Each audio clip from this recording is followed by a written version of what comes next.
Welcome back, dear listeners, to the world of the mysterious and the supernatural. Here we gather to share real-life spiritual stories sent in by folks from all over. In our 60th storytelling session today, we have 2 letters. The first comes from a friend named Natalie. Natalie was born in 1998, originally from Victoria, but she now lives and works in Sydney. Back in 2022, she met a boyfriend named Tyler from Adelaide. When they first started dating, her friends and relatives all warned her by just saying Tyler didn't look like a decent man. Her 4th uncle, in particular, used to tell her mother, "Sister, look after Natalie. Don't let her date that guy. If she stays with him, she'll suffer.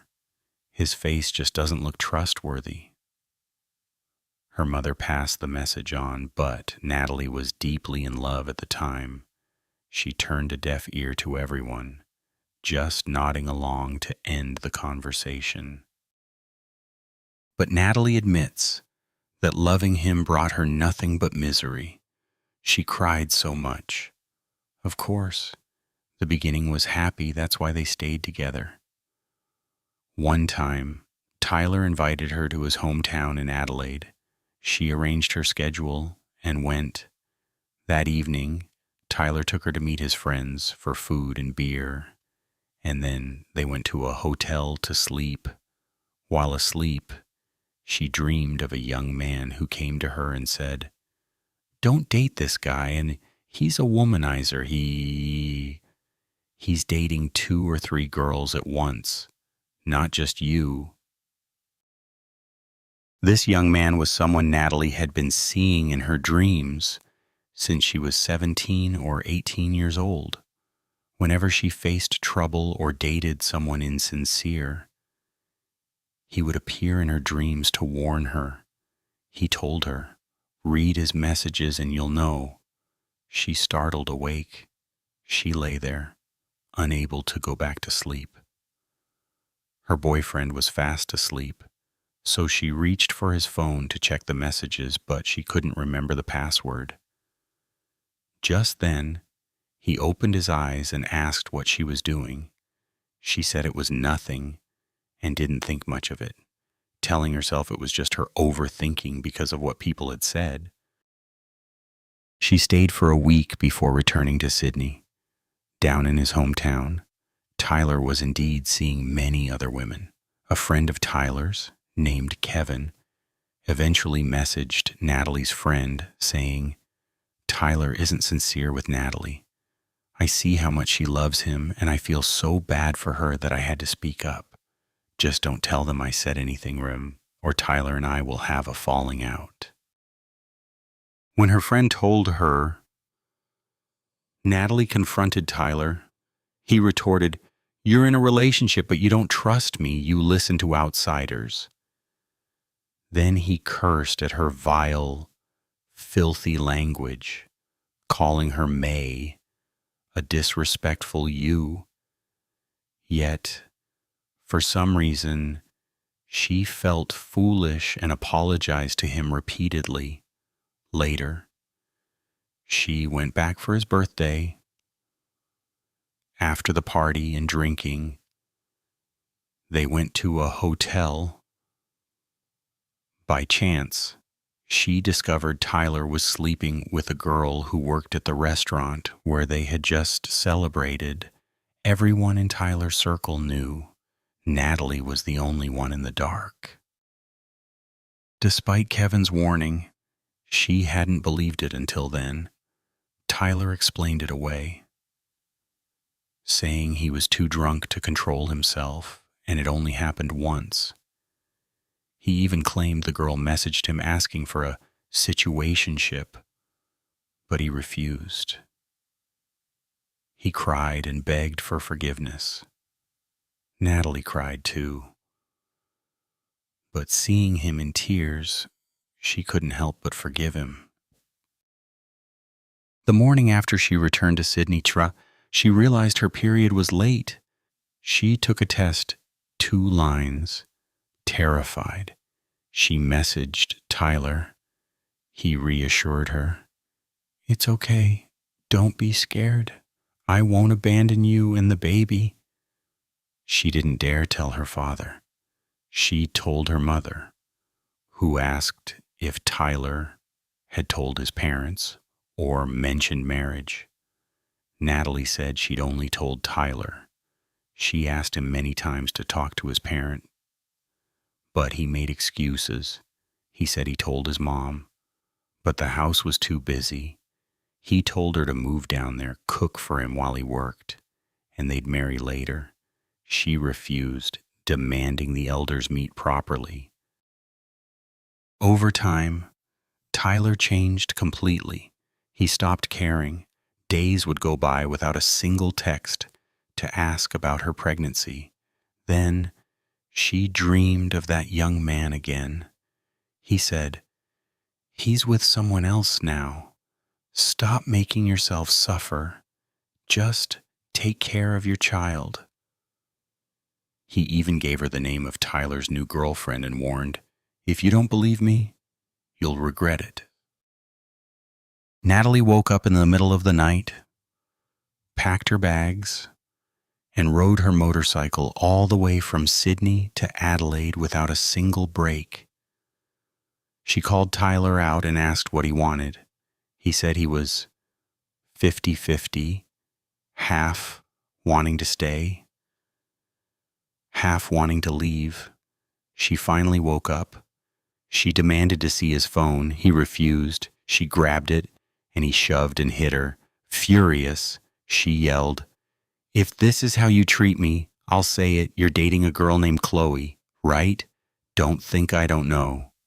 Either give me the phone, or I'll expose you to everyone. I'm not ashamed anymore." Tyler finally handed over the phone. Natalie read the messages, tears streaming down her face. There were texts and explicit photos exchanged between them, and not just with one girl, but many. She said, "Fine, I'll get rid of this baby, and we're done." Tyler replied indifferently, "Whatever, do what you want." In truth, she only said that out of anger. She never intended to give up her child. She cried all the way back to Sydney. At home, her parents scolded her harshly, demanding she have an abortion. She faced immense pressure every day and contemplated ending her life, but she couldn't do it. Neighbors whispered. Eventually, under the weight of her parents' constant yelling, she decided to go through with it. She messaged her aunt to go with her the next day. That night, while on her phone, she suddenly heard a baby crying. The sound pierced her heart. She didn't know where it came from. At 8 a.m., she rode her bike to her aunt's. Her bike, which usually ran perfectly, kept jerking and stalling even though it had gas. A mechanic said nothing was wrong with it. They kept trying to get to the hospital, but the bike continued to malfunction, as if it didn't want her to go. And at the clinic, the doctor advised a surgical abortion since it was too late for pills, costing about 15 million Vietnamese dong. Natalie agreed. As she lay on the table, someone called the doctor away for an emergency. 5 minutes later, the doctor returned and said, "Go home. We can't do it today." On the way home, the bike ran perfectly. She wondered if the baby was preventing her from going. Deep down, she only felt forced by pressure, not a true desire to abort.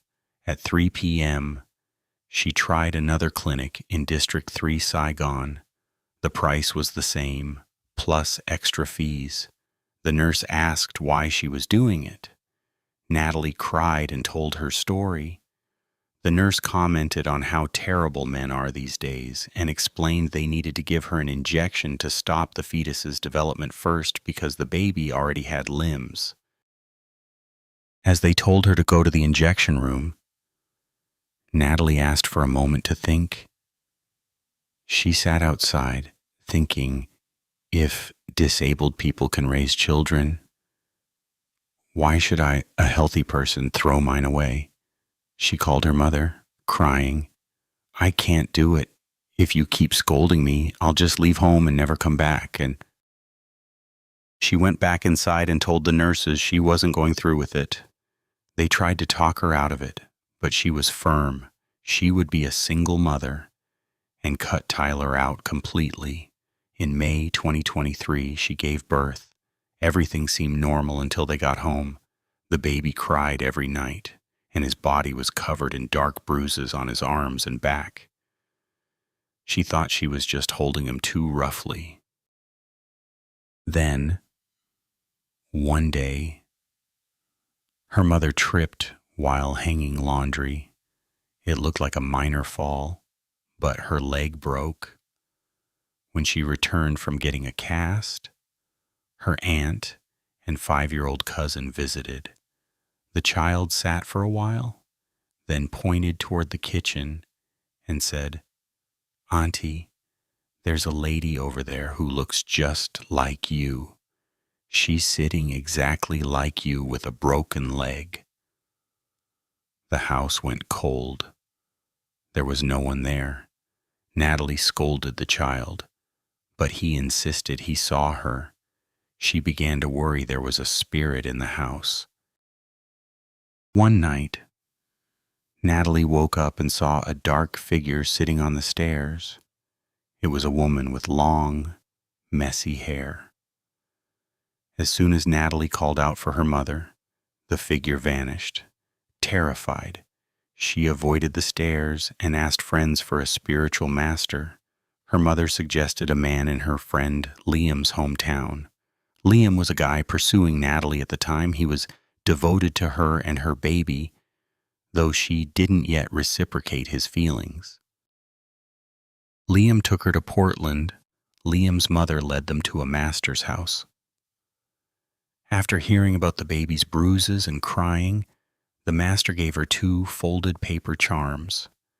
He told her to put one under a wood stove and one under the baby's pillow for 2 years. He said the one under the stove could be removed after 2 months. That night, staying at Liam's house, Natalie heard scratching sounds against the wall, like someone walking on dry leaves. Then, at exactly 11:15 p.m., the baby started screaming, his body arching like a shrimp. The neighbors could hear him from 4 houses away.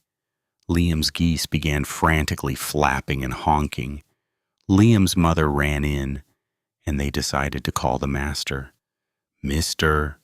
Miller, over.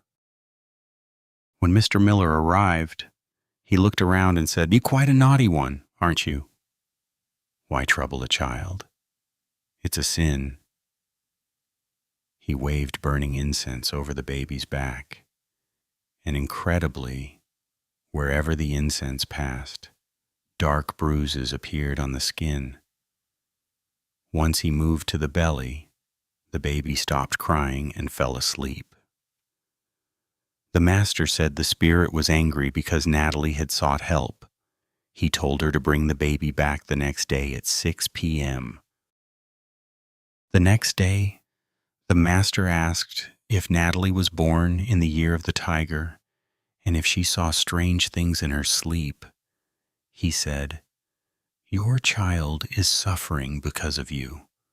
Why take such a small baby out where spirits can follow?" He used a thread, chanted something, and marked the baby's forehead and belly, then drew characters on his back. He said, "If this works, good. If not, I can't help anymore." He refused money, only asking for a pack of cigarettes. The baby slept peacefully for several days. But once they returned to Sydney, the crying started again. Natalie realized the spirit wasn't afraid anymore now that they were away from the master. She played the Shurangama mantra, but it didn't help. The baby cried until 4 o'clock or 5 o'clock a.m. A neighbor, Mrs. Smith, suggested asking a young man named Dylan, born in 2003, who had a spiritual root and had helped others. Dylan met them at a cafe because he was afraid of Natalie's father, who was a staunch skeptic. Dylan looked at the baby and said, Why did you let it get this bad? If this continues, she'll take the child with her. This woman has followed you for a long time. She died in an accident at age 45. She's sitting out there by your bike right now, calling the baby to come out. Indeed. The baby kept trying to climb down to go to the bike. Dylan told her to prepare a meal the next morning so he could negotiate with the spirit. That night, the woman let Natalie see her. She saw the woman hanging from a house pillar, staring at her with a face like a skull, bones protruding. But whenever Natalie blinked, she disappeared. The next morning, Dylan performed a ritual. After a long time, he said, She won't go. She says she can't eat the food. The fish and soup are too spicy and taste bad. She's sitting on the stairs now. Natalie was stunned. She had never told Dylan about seeing the woman on the stairs. Dylan went to the stairs and talked to himself for a while. He came back and said, She's agreed to follow me, but you need to make another meal. She also mentioned she's not the only one. There's a little boy, too. They play together, which is why your baby sits up and laughs at nothing. The boy isn't harmful, but the living and dead shouldn't be together.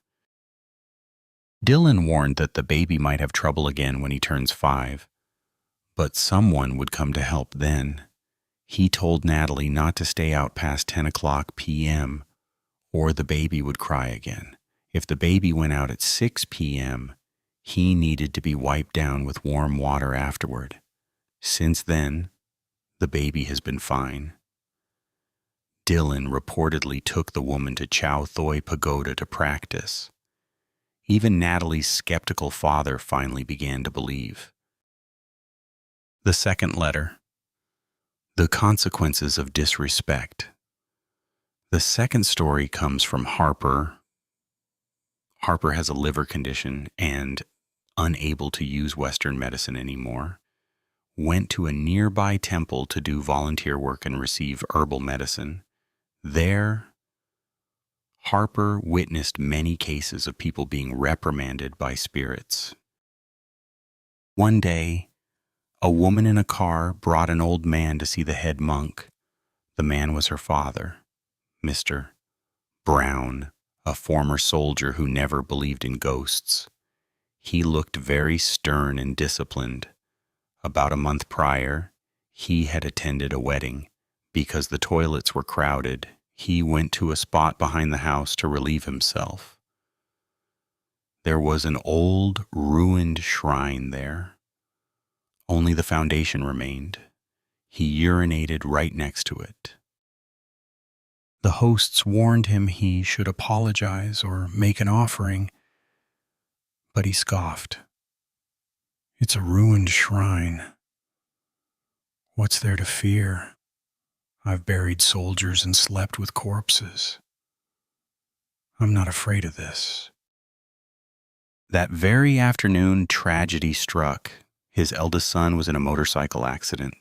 The son said the handlebars suddenly locked up, and he veered across the road, crashing into a fence. His leg had to be amputated. The family thought it was just bad luck. A few days later, Mr. Brown was pruning his large apricot tree. As soon as he stood on a chair, it flipped over. He fell and hit his head, bleeding profusely. After that, he started talking nonsense. The family business failed and his wife suffered a stroke. Only then did the neighbors tell the daughter about the shrine. It wasn't an ancestral shrine, but a place where people had committed suicide and where soldiers had been buried during the war. A shrine had been built to appease the restless spirits, but it had fallen into neglect. No local masters would take the case, saying there were too many spirits, so they brought him to the monk. This monk was unique while others drove cars. He rode a bicycle. He told the family to stay at the temple for a few days until he could visit their home. Harper accompanied the monk to the house. The monk ordered 2 vegetarian offerings, one for the house and one for the wandering souls. He chanted all day. Before leaving, he told the family to find someone to seal the land, as it was overrun by spirits. As for the old couple, he said they were beyond help due to the severity of the offense. He could only protect the children and grandchildren from further harm. The monk's origin. The other volunteers told Harper the monk's story. He was once the only son of a very wealthy family in Greenwich and lived a playboy lifestyle. One day, he and his friends went swimming in a river. To impress a girl he liked, they had a breath-holding contest. Everyone else surfaced. But he didn't. Divers searched for days but couldn't find his body. Just as his parents gave up hope, someone reported seeing him at a temple miles away. He was alive, had shaved his head, and was healthy. He told them that while drowning, he felt someone pulling his leg down. As he lost consciousness, he saw a glowing figure of the Buddha. The head monk of that temple said he found the young man lying at the temple gates. No one knows how he got from the bottom of a river to a temple miles away. He stayed at the temple and eventually joined the monkhood. His mother threatened to kill herself if he didn't come home. So he returned to fulfill his filial duties, but he vowed to return to the monkhood afterward. He stopped his playboy ways, set up a prayer room, and became a vegetarian, unable to even stand the smell of meat. Since his near-death experience, he could see spirits once at his grandfather's death anniversary in Cambridge. He arrived and immediately told the family, "Who arranged the altar like this? Grandfather says he can't come back to bless you because of it." He rearranged everything himself. That night, his father dreamed of the grandfather for the first time in years. After his parents passed away, he gave the family home to his relatives and built a small hermitage. He studied herbal medicine and treated people for free, only accepting incense or fruit as offerings. Harper's own experience. Later, Harper and his wife were given a house by their employer. In the rush of moving, they didn't set up an altar for Lady Buddha Guan Yin. Within 3 days, trouble started. Their 4-year-old son somehow got out of the locked gate and started walking toward a busy road. Harper yelled for him, but the boy, who was usually obedient and afraid of Harper's loud voice, didn't stop. He just kept walking as if in a trance. Harper barely managed to grab him before a car came. When asked why he went out, the boy said, "I heard Dad calling me from the front." Even though both parents were in the back kitchen, the land the house was on was known to be haunted. Another time, Harper's wife was doing laundry late at night and saw a shadow walk from the front of the house toward the back. She thought it was Harper looking for food, but when she finished, no one was there. She didn't believe in spirits, so she didn't say anything until it started happening every few days. Finally, they consulted the monk. He told them the house lacked protection because they hadn't established their faith or offerings. Harper followed the advice, set up the altar for Lady Buddha, and made proper offerings. Since then, the disturbances have stopped.